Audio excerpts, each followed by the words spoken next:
ရင်ဆုံးဘန်ကတ်လေးကိုထည့်ပြီးတော့လှုပ်ဝက်နံပါတ်6လုံးကိုရိုက်ထည့်မှာဖြစ်ပါတယ်ရှင်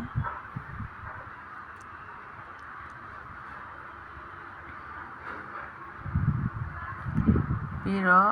အများသုံးတဲ့အင်္ဂလိပ်စာလုံးလေးနဲ့ပဲရွေးပြီးတော့လုပ်ပြပေးပါမယ်ဖြစ်ပါတယ်ရှင်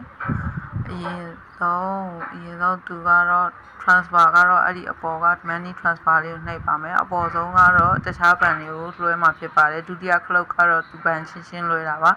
အခုကတော့တခြားဘဏ်ကိုလွှဲမှာဖြစ်တဲ့အတွက်ကြောင့် အပေါ်ဆုံးကနေပြီးတော့ယူလိုက်ပါတယ်ပြီးရင် Thai Funding ကိုလွှဲပြမှာဖြစ်ပါတယ်နောက်ပြီးတော့ဘဏ်နံပါတ်10လုံးကိုရိုက်ထည့်ပေးရမှာဖြစ်ပါတယ်ရှင်ကိုလွှဲမဲ့လူရဲ့ဘဏ်နံပါတ်10လုံးကိုရိုက်ထည့်ပေးမှာဖြစ်ပါတယ်ရှင်ပြီးရင် corners မှန်ကန်ကြောင်းကိုနှိပ်ထည့်ပေးပါနောက်ပြီးလွှဲရမယ့်